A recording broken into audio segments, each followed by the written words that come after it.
welcome to class. This is American Federal Government. My name is Ken Hicks. We've been talking about Americans and their values, and I think presidential election years are some of the best times to teach a course in American Federal Government. There's so much going on, and what you're really seeing are two political parties that are really offering their versions, their vision of what America, should be doing, what our government should be doing for Americans in terms of protecting American interests and advancing American security interests and national interests abroad, but also in what we ought, feel like we ought to be doing, for one another as citizens. And I think this presidential election year, you're seeing, a really significant contrast between the two. Very frequently, you hear the complaint that there's not a dime's worth of difference between the Republican and Democratic parties, and that kind of reflects the historic reality that our politics, especially our electoral politics, has tended to move towards the center in presidential, election years, in election years generally.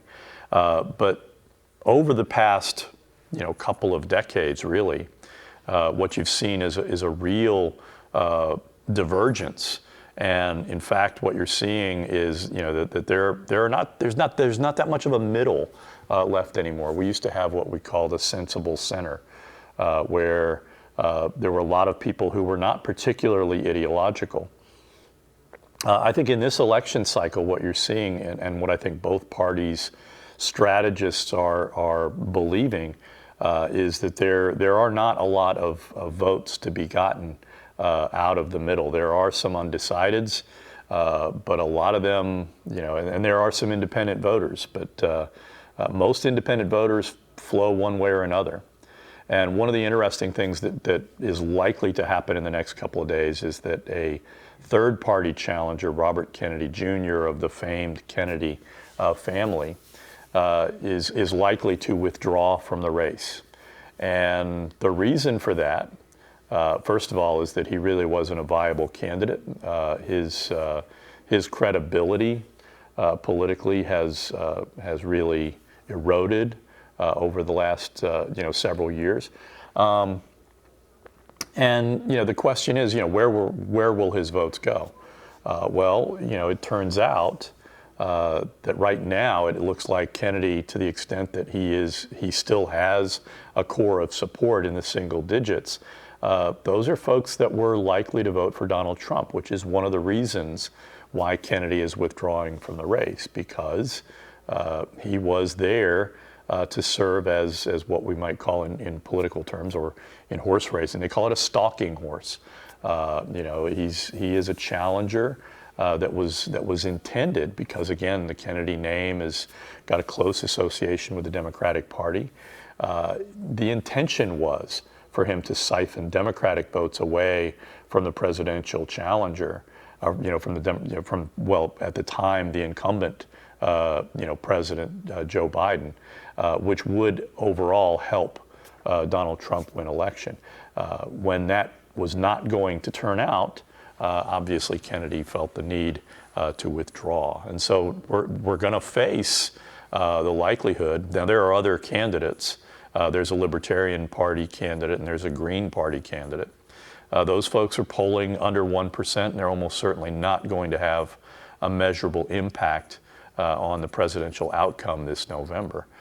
So Trump's going to have to fight and beat Kamala Harris, 1-to-1. He's not going to have the advantage of that stalking horse.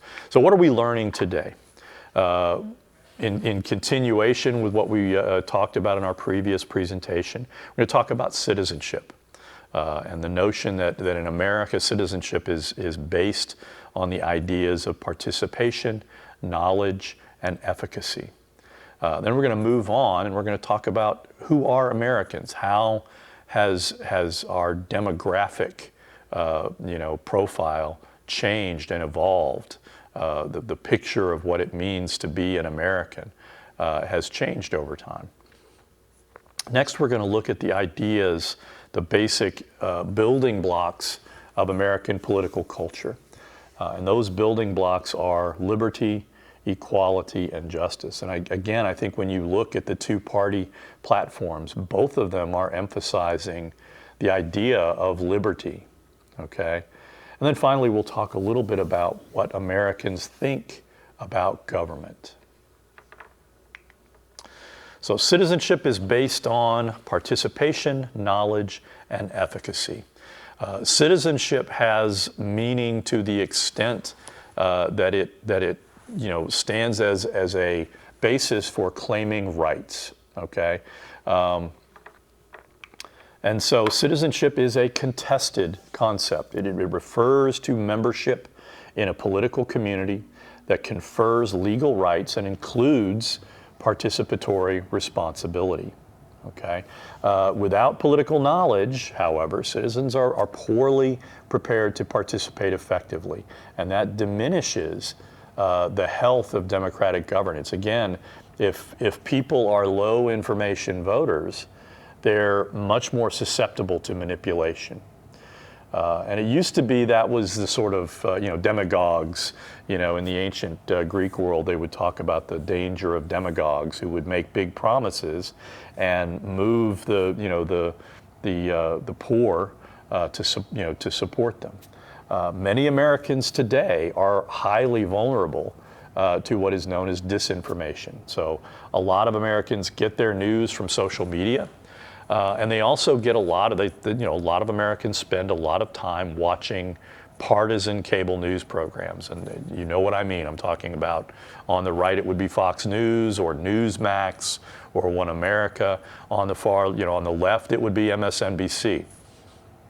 So as a result, they tend to be very narrowly informed and very, they tend to be informed in a way that inclines them to accept bias. Okay, and so they're very susceptible to manipulation, either through disinformation, which is false information that is shared intentionally to reach a political goal, or misinformation, which is false, inaccurate, or misleading information in the media, especially in social media, and often targeting political candidates and leaders. So early on, the Biden administration attempted to work with social media companies. They set up in the Department of Homeland Security, they set up an office of disinformation. That was very quickly shut down because Republicans were basically accusing Democrats of censorship. And that raises this whole kind of can of worms as to, is misinformation or disinformation protected speech somehow? Is it protected by the First Amendment? And to some extent, it kind of is. Because the reality is you have to give political actors and citizens kind of a little bit of latitude to be wrong. If you leap in and punish people and basically destroy their political careers because of a misstatement, then you really are creating an environment that makes it hard for people to govern, right? It makes it hard for, first of all, it inhibits people from going into politics. When you think about Tim Walz, for example, he is the governor of Minnesota. He is Kamala Harris's vice presidential nominee. He gave his acceptance speech last night as I give this presentation. He was accused by Republicans and the Republican vice presidential nominee, J.D. Vance, who was an Ohio senator, of stolen valor because over the course of his 24-year career in the National Guard, he claimed, and in fact, when he was running for Congress, I believe, he made a statement where he said, I don't want to see the weapons that I carried in war to be on the weapons of war that I carried in war to be used on America's streets. That was basically the argument was because Tim Walz has never served in combat, that was him claiming credit without having earned that distinction. And in the military, if you serve in a combat role, you get a particular badge. Waltz has claimed that he never said that he served in combat. And I'm trying to give both sides of this issue. Waltz has claimed he never claimed that he served in combat, but he did, however, serve in Operation Enduring Freedom, which was a war theater. He served in Italy, so he was deployed abroad to work in security, securing supply lines into Afghanistan. And so, did he engage in stolen valor? Both my parents served in the military. I did not serve in the military, but I can tell you, most military people do not think that that's an example of stolen valor. Stolen valor is where you claim you earned a Silver Star, or where you claimed, some distinction that is recognized within the military that you did not earn. Waltz has never claimed to have served in combat. So, again, that's the sticky wicket that you're creating if everything becomes, that you have to have 100% fidelity to the truth at all times. That's hard to do. We're human beings. We make mistakes. So, again, Americans are vulnerable to misinformation in a lot of instances because we become more partisan, okay? Another important element of citizenship, and again, American notions of citizenship are predicated on the idea of participation, that, as citizens, you have a right to participate, and you also, to some extent, have a responsibility to participate. And an essential element of that is this idea of political efficacy, which I think I mentioned in my last presentation. And again, that is this idea that by casting a ballot, by donating to a candidate, by speaking at candidate forums, asking questions, that you believe that your participation in politics is effective, okay? And that is a vital factor affecting both the levels of participation and the health of political communities. And so the challenge, again, that we have as Americans is in recognizing that we have to participate, that we have to be attentive to politics. One of my old professors from graduate school once said, I'm not really interested in politics. The problem is that politics is interested in me. And all too often, if you're not participating and if you're not paying attention, then you pay a price because you find the government doing things that you may not like and you may not approve of, okay? So who are Americans? At the time of the founding, we were a relatively sparsely populated set of territories. If you keep in mind, the 13 colonies is roughly the size of Europe. So, and there were very few people there at the time, and we'll talk about that more in a minute. But over time, we have had a huge amount of immigration, and that has fundamentally changed the composition of Americans, okay? So again, at the time, in 1790, the U.S. population was only 3.9 million, and it was distributed over the 13 colonies. America's current population, I think in the text it lists it as 333 million, but it's probably closer to 340 or even 345 million today. And our population has been significantly affected by waves of immigration, and those waves were very distinctive, really well into the 20th century. A large percentage of the immigration was coming from Europe. Over time, people from Asia began coming in, probably kind of in the latter part of the 20th century, and that continued both from China, but also from Japan and the Philippines and elsewhere. And then you also began to get large waves of immigration from other parts of the world, from Eastern Europe. Polish people began coming in, Hungarians began coming in,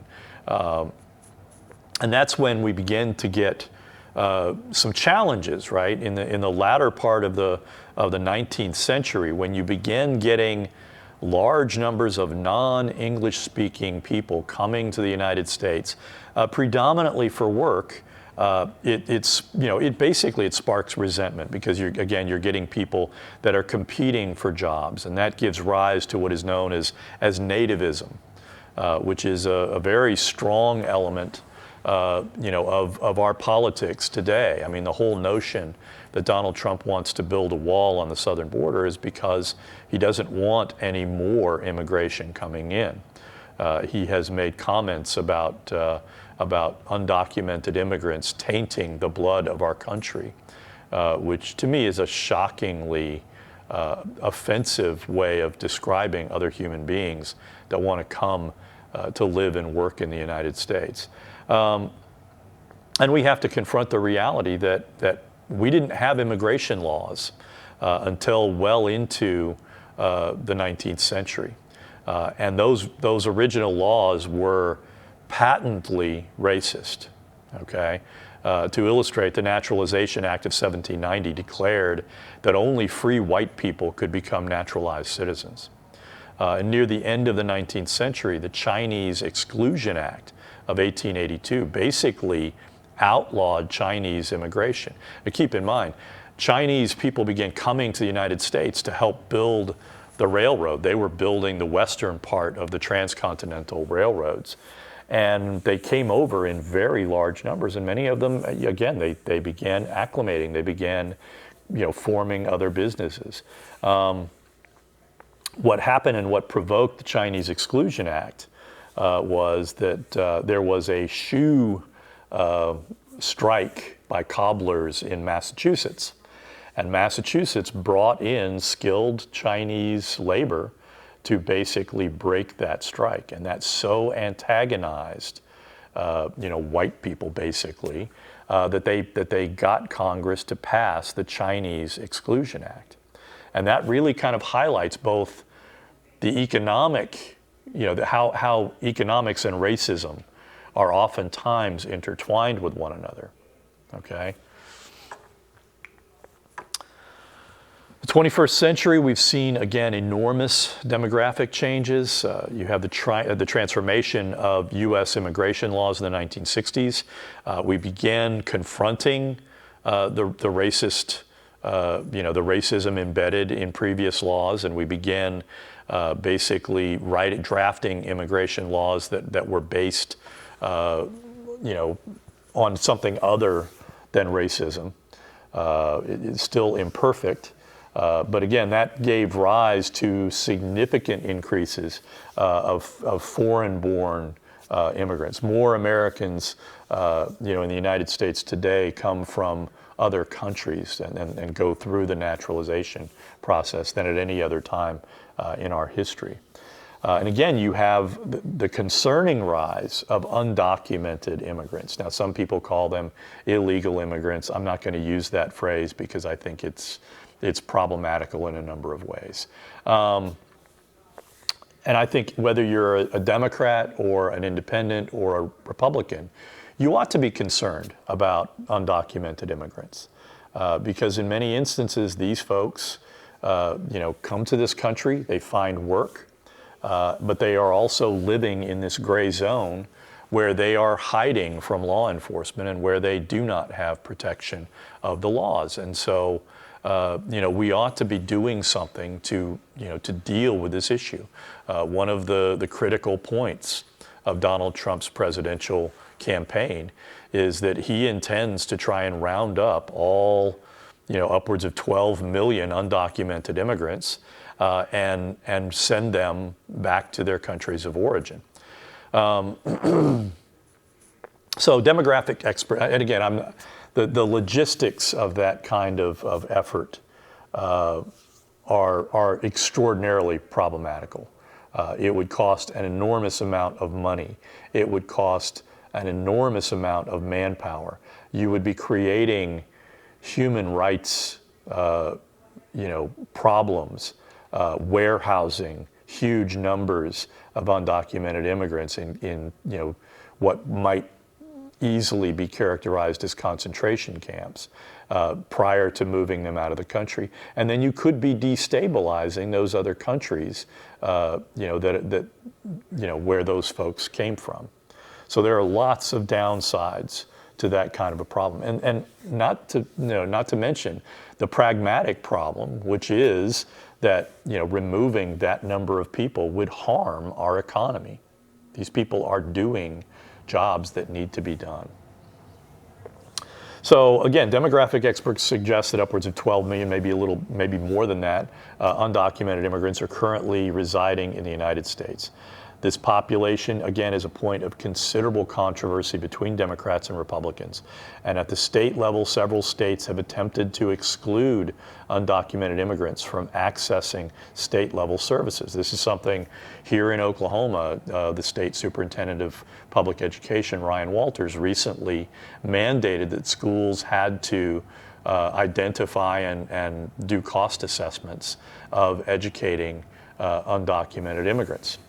That places school officials in a potential conflict with federal law. The Supreme Court has held in Plyler versus Doe in 1982 that minor children of undocumented immigrants have to have access to K through 12 education. Congress later mandated access to medical services regardless of immigration status. So, again, we're seeing these conflicts that are playing out, and they are affecting how people kind of perceive the law. There have been significant demographic changes, and to some extent, when we talk about demography, we're not just talking about our changing ethnic composition. We're also talking about age, and as when you get to a certain age, people start to what we might euphemistically describe as aging out, where they're passing away. And that also has significant implications. The number of young people that are coming into adulthood at any particular point in time is also a significant factor.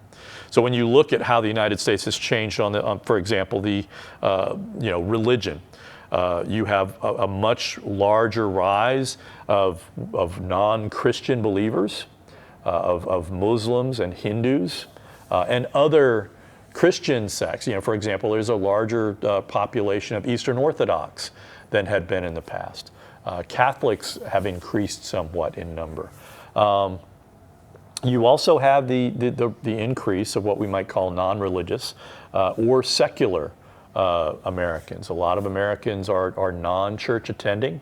They might claim that they are spiritual, but they are instinctively mistrustful of religious institutions that are increasingly, becoming politicized. You also have, again, this idea of a decline of what we might call Judeo-Christian creedal beliefs, which, again, lay at the foundation point of this country's basic kind of civilizational matrix, if you will. In terms of age, we are aging. There is a larger percentage of Americans today that are over the age of 65. And there is a smaller proportion of Americans under the age of 18. Now, that's not inevitably a bad thing. One thing that happens in a lot of countries of the global south, for example, is that they don't have very large populations of the elderly because life expectancy is oftentimes fairly low because they don't have good access to health care and regular access to nutrition. But what they often have is what we might call a cohort bulge, where you'll have a huge number of children being born. And as a result, you have a large number of people under the age of 18. And again, what's the problem? The very old have to be cared for, the very young have to be cared for. And as a society, if you don't have the means to do both, it really does create governing challenges. So we're not dealing so much, in a lot of instances, demographers describe the United States and many European countries as having a graying problem. Our life expectancy is increasing. Our access to health care is also increasing. And that creates more and more stress on the healthcare system. And COVID-19 really kind of highlighted the fact that it's very hard to scale up your healthcare system to respond to national health crises like the one we were dealing with in 2020 and 2021. So, in terms of how you deal with graying, one of the ways you do it is by accepting immigrants. And, the United States has always, it's part of, again, our kind of national, our national ethos or mythos, if you will, that we are a nation of immigrants. But that is, again, a hotly contested issue for a lot of Americans. They don't want to be a nation of immigrants, and that's always kind of, been sort of the spark where large amounts of immigration have come in. Many people have rejoiced in that and said, this is our way of doing things. We take people as they are and we put them to work. And other people have said, they're taking our jobs, we don't trust them, they don't look like us. And that sparks a lot of these kinds of really ugly and unseemly political conflicts. In terms of geography, more and more Americans, and again, this is something that really began in our post-Civil War era, where you're seeing more and more Americans going into urban areas, living in larger cities. You also are seeing a shift of populations from the Northeast and the upper Midwest into the Southeast and Southeastern United States. And part of the reason for that is weather. Part of the reason is political. And part of it, again, is we're seeing movements of people. For example, following World War I, you saw a great out-migration of black Southerners out of the states of the former Confederacy and up to the larger cities, to Baltimore, to Philadelphia, to New York City, to Chicago, and out over to Los Angeles and places like that. They were following the work, right? They were looking for jobs, and that fundamentally changed our politics. And one thing that you've seen really in the last half decade or so is that a lot of these Northeastern and Midwestern blacks are moving back to Southern states. And they are gradually changing the politics of those states of the former Confederacy. And again, that is part of the challenge, the political challenge that we're seeing. It's part of the reason why states like Georgia create voting laws that make it a lot harder for black people to vote, because they are, again, worried about losing control of the state political institutions. And then finally, you have an enormous, in terms of socioeconomic status, you have a great expansion of America's middle class in the post-World War II era. And then you have, starting in the 1970s, a steady contraction of the middle class, of downward pressure being placed on middle and, on upper middle and middle class workers, where it's becoming harder and harder for people to sustain a middle class, way of life. And that is a source of enormous anxiety and a source of grievance for a lot of Americans. And again, the question is, is our political discourse putting people in a good position to understand why those downward pressures are being placed on working Americans, and what policies would be best to combat that downward pressure? Because again, I think most Americans would agree that a large middle class is good for the country. Middle class Americans tend to be more secure. They tend to be prudential in their approach to politics. They don't like crazy schemes and big experiments. Okay? So the slide I'm showing you right now just kind of shows you the incredible expansion of the United States population from 1790 to 2020. Okay? When you look at it again, 81% of Americans in 1790 were white, but almost 1/5 were black, and they were slaves at the time. You fast forward to 1900, And you still have, again, 88%, even more people are white, and that's largely due to the fact that both you're getting, natural replacement from, through childbirth, but you're also getting large numbers of immigration, predominantly from Europe, okay? And so that's kind of the high water mark of white, of ethnic white dominance in American politics. And if you look today, whites are 62% of the population. Blacks have declined. They're, back, and they've really kind of held steady over the past century or so, or 120 years. But Latinos now comprise 1/5 of the population, and they are rising rapidly. From a demographic perspective, Latinos are very difficult to measure, because within that framework, if you want to call it Latino or Hispanic or whatever, there's a great deal of ethnic variation. Many Latinos consider themselves to be white, but many, for Cuban Americans, many Puerto Ricans are also black. And so, and that creates a lot of, again, within those within those ethnic groups, that also creates an enormous amount of tension and potential for conflict. When you look at geography as well, the population of Americans in 1790 was relatively evenly distributed between the Northeast and the Southeast. Okay, by 1900.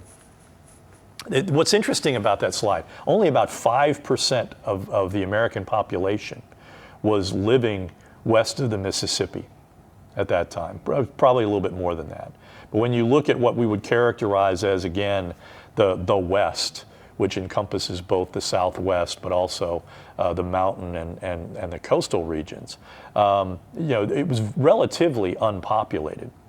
And over a third of the population is living in the South and the Midwest. That comprises close to 67% of all the population in the United States. And the population in the Northeast was beginning to decline significantly. And today, look, the western areas, almost a quarter of the population are now living there. Just over 1/5 of Americans are living in what we would characterize as the Midwest. The South, the Southeast, and Texas is actually over a third of the population, approaching 40% of all the population. And now the Northeast only comprises about 17% of the population. And again, a lot of that is located in these large cities. So you've also seen a significant shift in the patterns of immigration. In 1900, from 1900 to 1910, over 90% of the immigration was coming from Europe, and maybe 2 or 3% was coming from Asia, and maybe 2% were coming from the Americas. When you look at from 2010 to 2020, less than 10% now of immigration is coming from Europe. Now, to some extent, what does that reflect? It reflects an important sense in which Europe has kind of gotten their affairs in order. After the horrors of World Wars I and World War II, the governments of Europe have placed an enormous emphasis on retaining their populations, because they had, tens of millions of people were killed in those wars. They were starved for labor in that period. But now you look at the United States in 2010 to 2020, and think about, look at the pink band there. That's what, 10, 20, 30, 40, it's up to 30 to 35% of the immigration is now coming from Asia. Up to 35 to 40% is coming from the Americas. And now you're getting a significant amount of immigration from Africa. Okay? These are significant changes in how people perceive America and why they're coming. And there are significant differences between, for example, someone who was born in Africa, a black person who was born in Africa and is now a naturalized citizen, and someone who was, a black person who was born American. There are significant differences in how they perceive one another. So, wealth in the United States is also an important aspect of how we perceive ourselves and how we have changed. And the graph shows that while the wealth of most Americans has risen somewhat since 1975, the wealth of the richest Americans, the people who are the top 5%, has increased, exponentially. Okay, so what are some of the ways that shift might matter for American politics? Think about Elon Musk, for example. This is an immigrant story, right? Elon Musk was from South Africa. He was part of the group of people that got a huge payout from PayPal when PayPal got bought out. And he has used that wealth to create enormous companies. And also, he created Skylink, which is sort of a highly decentralized system of satellites that make communications a lot more, it really does have improving, and it's been very useful, for example, to the Ukrainians in them fighting the Russians. He created Tesla, an entirely battery-operated, automobile. And then he decided he was going to buy Twitter, and he changed Twitter's name to X. He spent $40 billion, which a lot of people think he really dramatically overspent on it. And then he has, fairly overtly put his thumb on the scale in support of Donald Trump, in using Twitter to support Trump's bid for the presidency.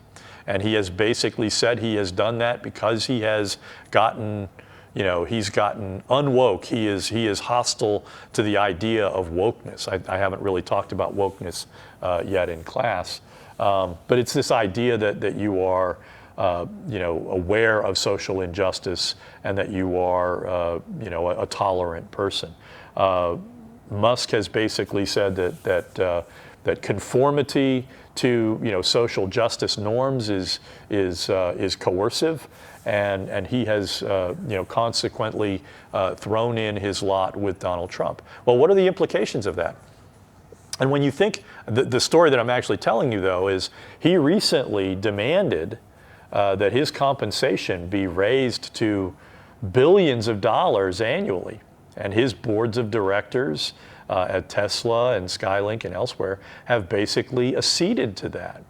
So at some point, what does it mean to say that the incomes, that the wealth of the top 1 or the top 10% of top 10% of 1% of Americans has risen exponentially? It's risen because they can basically set their own salaries, because they sit at the very top of industry and social media platforms and things like that. And there is no one to tell them that that's too much. And so they can basically write their own paychecks. And I'm sure a lot of Americans would love to be in that position. But the question is allowing, a fraction of 1% of Americans to become, billionaires and multiple billionaires. Is that healthy for our economy? I ask that as a question. I'm not saying that I'm going to tell you what to think about it. So liberty, equality, and justice form the building blocks of American political culture. And so what is political culture? That is, again, the way we use language, the way we invoke history, the way we describe ourselves as Americans, right? What is American political culture? And again, that is a hotly contested, issue. Is how do we mix these ideas of liberty, equality, and justice? So in simple terms, liberty means freedom, right? It means the right to do what you want. Some people have defined, for example, privacy as the right to be left alone. That is an essential element of liberty, where we have that ability to say, I don't want to follow my parents. Both my parents, were in the military. They both grew up in the Depression era. They both saw the military as an opportunity, for them to advance in life. They both entered the medical profession. Both my parents were nurse anesthetists, if you know what that means. Those are the people that put you to sleep for an operation so you don't, feel pain and writhe on the operating board. So I didn't want to do that. I decided that, ultimately, at first I decided I was going to be a lawyer. Then I decided about a year and a half into my education in college that law school probably would not be for me. But I did want to stay in the classroom because I really enjoy teaching. And so ultimately I decided that I would go to graduate school, earn a doctorate, and become a professor. That's freedom, right? I didn't have to follow my parents. My older brother did. He went into the U.S. Army and re-upped and then got out. And he got an education on the GI Bill and has since had a very good career, working in the computer industry, in the computer field. So freedom is closely aligned with the idea of limited government. And again, that is this notion that there are constitutional principles that restrain government's powers, and that those restraints are clearly defined, and that government actors can't arbitrarily exceed the limits imposed on government actors. At the same time, there's an old Russian proverb, I'll use it multiple times over the course of the semester because it's a favorite of mine. Freedom for the wolf is death for the sheep. In other words, freedom, granting the powerful, untrammeled freedom of action oftentimes facilitates them to oppress the weak and to exploit them for personal gain. So Americans tend to think of freedom as in terms of the absence of government control. Americans have frequently used the courts to expand the scope of individual liberty. We are a more litigious people than many other cultures. Americans are also deeply tied to the idea of laissez-faire capitalism, which laissez-faire capitalism, laissez-faire is French for leave it alone, which is the idea that private ownership of property should not be regulated, and that people should be free to, people that have money should be free to buy factories and employ people. And likewise, people that are laborers should have the right to contract their labor and to withdraw their labor if they feel that they need to. And so again, the whole idea behind capitalism is this sense in which private property is sacrosanct and should be protected.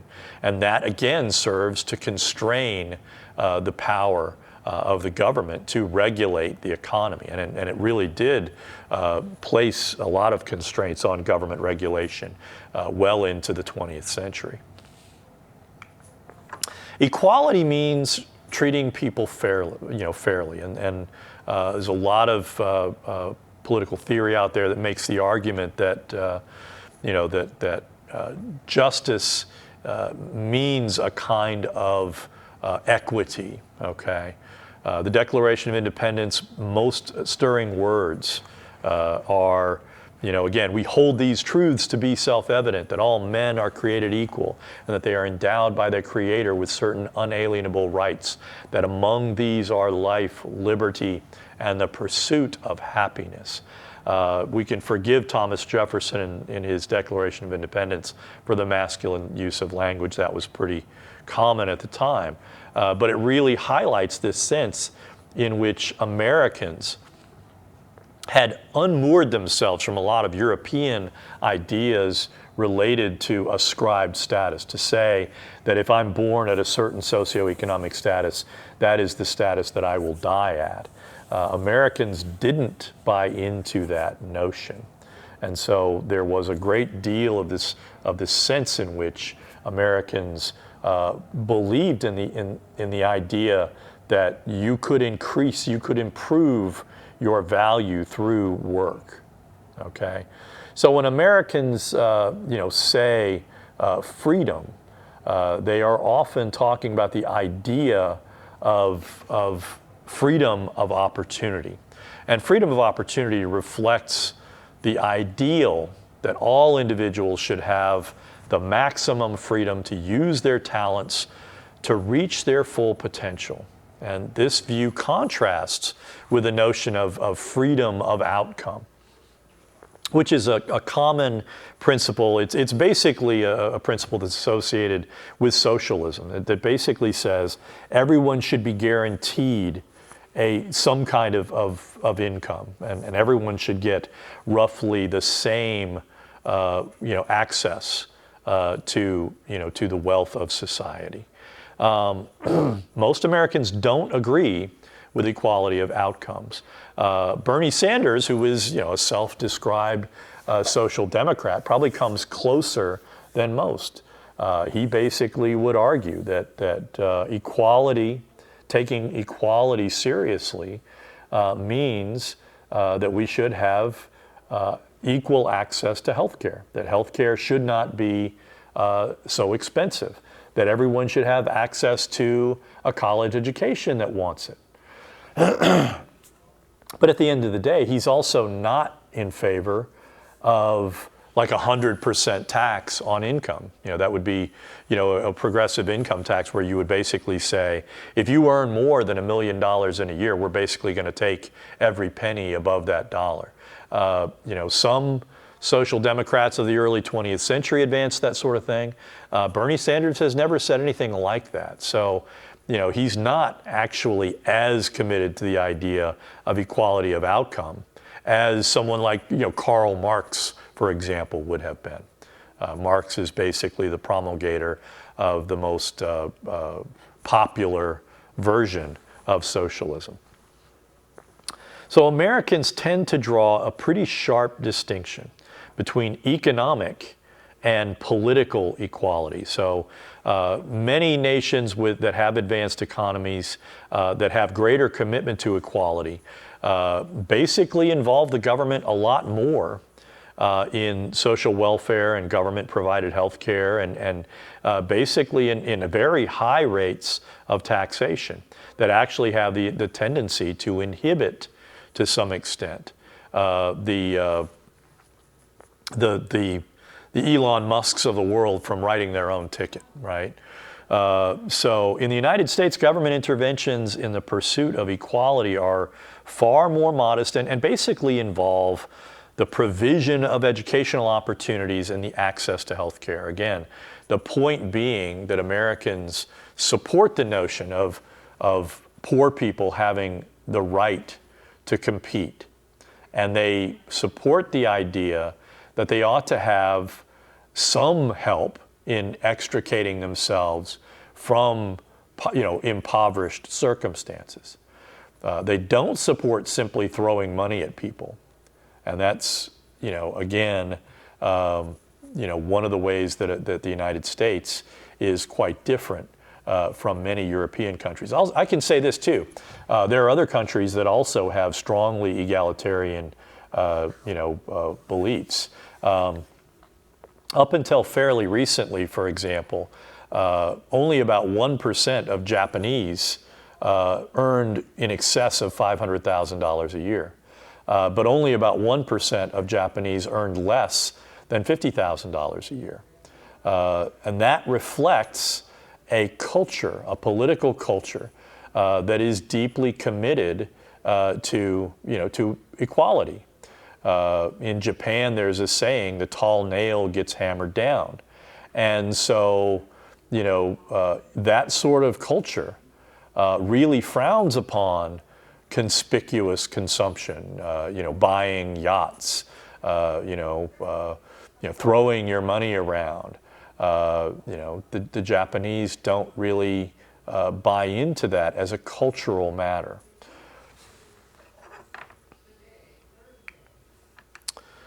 Justice is an unfinished project. So justice is the first of 5 political objectives actually established in the preamble. And if you read the preamble, it's, we the people, in order to form a more perfect union, establish justice, ensure domestic tranquility, provide for the common defense, promote the general welfare, and secure the blessings of liberty to ourselves and our posterity, do ordain and establish this Constitution to the United States of America. That's important language. What does it do? It basically says that rule of law and that the impartial application of justice is essential for an orderly society, for what does it say? To ensure domestic tranquility. That is basically to say, to try and head off civil strife, right? And again, ultimately what they're talking about is the blessings of liberty. Justice, when justly applied, creates an environment where people have the maximum space to pursue whatever life project they want to pursue, so long as it's not harmful to the common good. We don't think that that a person having, a life plan of becoming a drug kingpin is necessarily one that should be valued, right? At the same time, if you want to become an artist, if you want to become a teacher, if you want to become a welder, you ought to have the space to carve out that path in life. Okay? So there is an important distinction between the concept of justice and the practice of justice. And the reality is that in the United States, where whites were predominant, justice oftentimes did not always apply equally to disfavored groups of people. And also to women. Under American law, especially as it was applied to state and local levels, women could not own property. Women were defined legally, again, by their relationship to men, as a daughter, as a sister, as a wife, as a mother, right? Those tendencies, just naturally placed women at a disadvantage as citizens. And it took women, we look at the ratification of the 19th Amendment in 1920 as this great achievement, but we oftentimes ignore the fact that this was a multi-generational effort and that many women were put in jail for the crime of being a suffragette, for protesting the fact that they could not vote. And so, we should recognize that our practice of justice can always be better.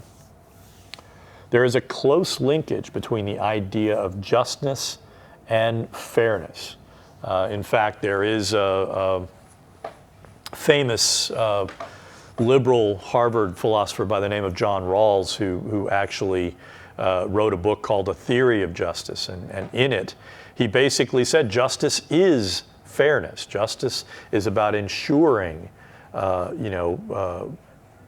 fair application of basic principles. So fairness, again, refers to the use of impartial decision making with the aim of treating everyone equally and avoiding discrimination. For Rawls, for example, he said, if we were going to choose the rules to govern us, we ought to do it behind a veil of ignorance, where no one has any knowledge of the color of their skin, of their gender, of their racial makeup, of their talents, right? If you don't know those things, then you will be more inclined to prefer fairness over rules that would, privilege one group of people over another, because you wouldn't know whether you would get, the roll of the dice and be part of the lucky few. He often, uses the metaphor of cutting a cake. The best way to ensure that the person cutting the cake does so equitably is to make sure that they get the last slice, right? That's sort of a variant of that idea that we ought to be sure that we are being fair to one another. How to debate respectfully. This is an important thing in our current political environment. If you believe that we are government by the people, and that government works best when people are free to discuss ideas and share their preferences and talk about government, without fear of being shut down, then you have to know how to address one another. In order to learn that, you have to understand certain rules. April Lawson, who is the director of debates for a group called Better Angels, has 6 rules, right? And the most important thing to do is to presume good faith on the part of the person that you're talking to. Whether you trust them or not, you have to stipulate to them that when you enter into a discussion with them, that they are going to faithfully represent what they believe and why they believe what they believe. And then second, you have to actually say what you believe, and you have to be honest, and you have to avoid manipulating, right? Because the minute you start, manipulating facts or fudging facts, you raise the suspicions of the person you're talking to.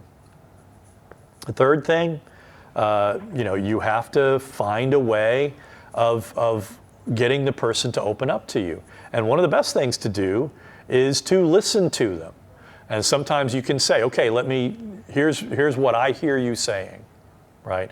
By restating what they're saying in as fair a terms as possible, you can again reassure them that you're not trying to manipulate them. Fourth, when you respond, it helps if you express some doubt about your own viewpoint, right? As long as you can say, I may be wrong about this. I accept the possibility that I could be mistaken. Fifth, you need to know you have to be the bigger person sometimes in a conversation.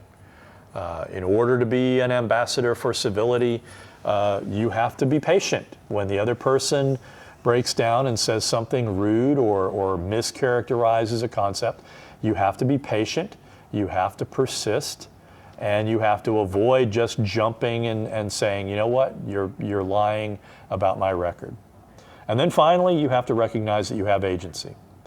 You have to prepare for tough conversations, and you have to tell yourself, I will probably have feelings about this, but I can be patient and manage them.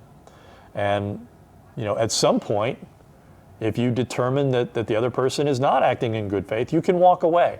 And it's better to walk away than to descend to their level and start throwing ad hominem attacks at them. So that's something, those are important ideas to, especially when you're talking about political ideas. Because again, our political environment has gotten so fraught and so polarized. In a lot of instances, the minute you identify yourself as being on one side of an issue, people on the other side of the issue are going to automatically become suspicious. So now we're going to talk a little bit about what Americans think about government. From the founding well into the early 20th centuries, Americans displayed a marked reluctance to grant too much governing authority to especially the federal government. When you think about it, for much of the 18th and the 19th centuries, the federal government was only loosely governing the country. It was really only managing things. And again, part of the reason for that was you had a part of the country that was moving in a more democratic direction, and another part of the country that continued to be based on slavery. And so, for much of the 18th and at least up to the Civil War, you basically had a government that one guy, Stephen Skoranek, described as a state of courts and parties, where the parties tried to lay out a mission for the federal government, and the courts basically said whether or not that was acceptable or not. The Civil War had a profound effect on how government worked. Okay, you saw the Union do the things necessary to win, the war for the Union. The Confederacy, again, they had the courage of their convictions. They didn't believe in a controlling entity above them, and they were fearful that the federal government would eventually ban slavery, and so they left. We had a war over that. 500,000 Americans died as a result of combat, disease, and dislocation. But we came through it, and we ended up with a different approach to government, which I spoke about in my previous presentation with the second founding, the ratification of the 13th, 14th, and 15th Amendments. And so we began moving in a direction where the federal government began to have a somewhat more active role in our politics. And this is something I'll talk about more in later presentations when we get to federalism and different issues. But as an economic matter, what really begins changing is that after the Civil War, we have our own industrial revolution, and that exerts fundamental change over the way Americans were working and living. More and more Americans were moving to cities, working in factories. And our economy was growing by leaps and bounds. Remember, you get the Transcontinental Railroad built back then. More and more people are moving west, looking for work, looking for land.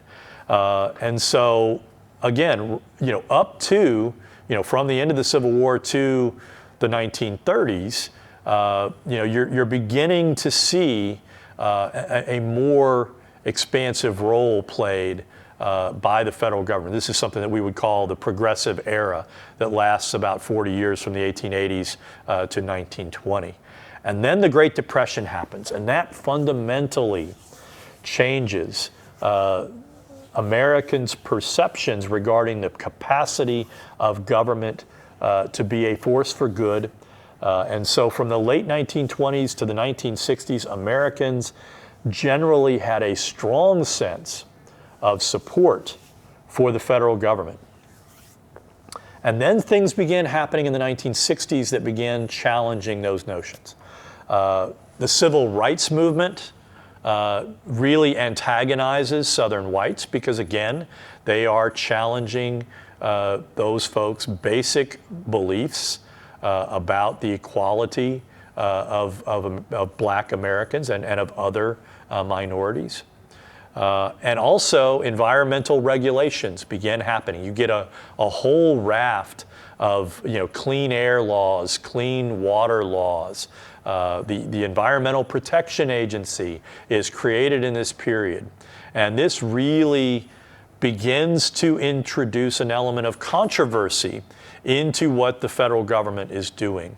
And so when you look today and you see Americans' mistrust of the federal government, a lot of it really emerged in the 1960s as a result of those I would say two movements, but really the civil rights movement is not just the black civil rights movement. Hispanics began making those arguments in the 1960s. Women began arguing for equality in the 1960s. Latinos began agitating for equality in the 1960s. So Native Americans began agitating for equality. Members of the LGBTQ plus community began agitating in the 1960s. So the 1960s was a period of enormous change, and not everyone liked it. Again, we talk about identity politics, which is this idea that many people view themselves as Americans, but as Americans through the lens of identity, right? They are, what we used to call African Americans, now Black Americans, or whatever your favorite descriptor is, Hispanic Americans. And those identities have political consequences to them, okay? So again, the last 60 years have seen a series of events that have dramatically eroded Americans' faith in government. And so trust in government has declined. Contemporary Americans show little trust in government. Polls taken in the 1960s showed that upwards of 75% of Americans either trusted or showed strong trust in government. In 2021, only about a quarter of Americans expressed trust in government. And there is a partisan dynamic to that. And some of it, again, is just partisan related to electoral politics. When Donald Trump was president, you saw a lot of liberals and a lot of Democrats evince very little trust in what the federal government was doing because they didn't like the guy at the top of the government. Okay? So there is this partisan dynamic. When Republicans control government, Democrats' faith in government plummets. And when Republicans are in control of government, Democrats' trust in government plummets.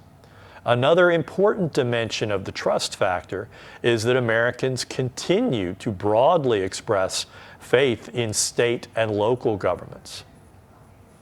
Okay, right up to the point that state and local government does something controversial. But to some extent, that reflects the sense in which state and local governments do a very few number of things that are very important to most Americans. Okay? So likewise, different groups of Americans have differing levels of trust. So blacks and Hispanics oftentimes tend to express more confidence in the federal governments than do whites. Now, why is that the case, you might ask? Generally, it reflects the reality that groups who have been the focus of past discrimination understand that the federal government is the most efficacious mechanism for combating present and future discrimination. In other words, they recognize that without the federal government helping to break down barriers of discrimination, they will continue to experience discrimination. Okay? There is also a generational distinction. Older Americans who benefit disproportionately from federal programs like Social Security and Medicare tend to show a lot more trust in the federal government than Gen Zers, people who were born after 1996. When I ask my classes, when I'm in front of students, I ask them, do you guys think Social Security will be there for you when you retire in 30 or 40 or 50 years? And most of them say no, especially in this part of the country. And I ask them why that is. And they say, well, because somebody's going to take it away from us. Very few of them say they don't believe in Social Security. They just say, it's going to run out of money. And I'd ask them, why do you think it's going to run out of money? And it's because, well, they think that those old people are going to take it. And that reflects the sense in which younger Americans don't always trust that older Americans are going to be fair to them. And to some extent, it's part of the realities that they're living in a gig economy. They don't have access to insurance.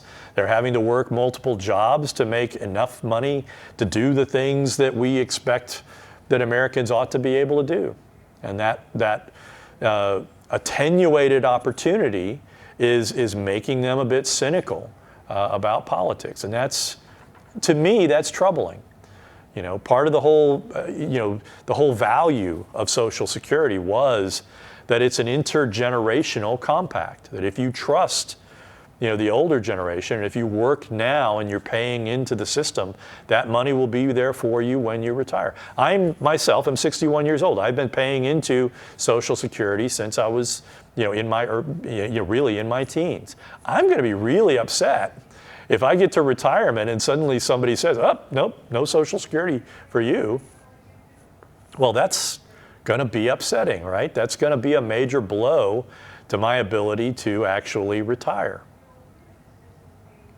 So to some extent, we have to look at the declining trust as we measure it as kind of with a little bit of a sophisticated eye, okay? And then you ask yourself the question, does a lack of trust matter? And the answer is a hard yes, okay? Trust once lost can be really hard to regain. More importantly, societies that go for long periods of time where citizens are cynical about the role of government in their lives, they're more likely to oppose efforts by government to do things that might actually improve their lives. Mistrust can also erode faith in government generally, and that can render society vulnerable to authoritarian takeovers of government. And that is something that, again, that's the elephant in the room that we have to address in American politics. So what do we think? Americans and their political values. What have we learned over this past, 2 presentations? Americans' political culture broadly embraces the values of liberty, equality, and justice.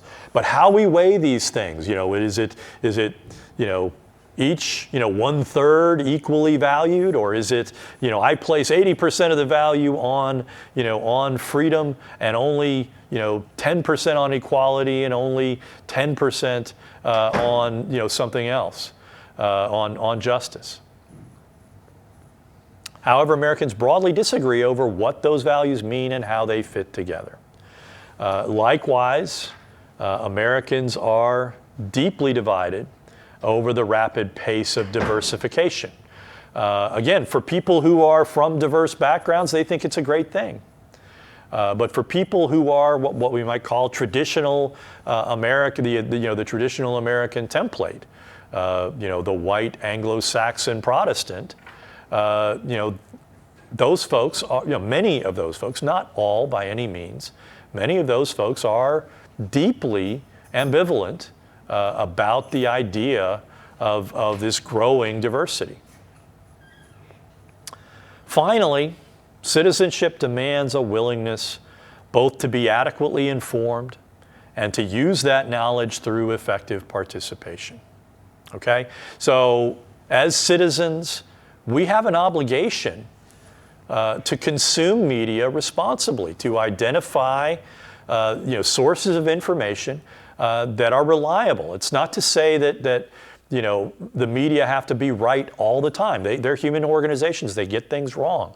But you're better off if you're relying on sources of information that are pretty consistently accurate and that adhere to journalistic values, which are to say that they correct themselves when they're found out to be wrong. As citizens, we have that obligation.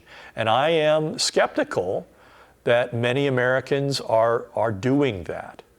And that's, again, a big part of what we're doing in this class, is to teach you how to become a better, more effective, and more informed citizen. So that's all for today. When we come back, we're going to take up the issue of the Constitution and the founding of the United States. I'll see you next time.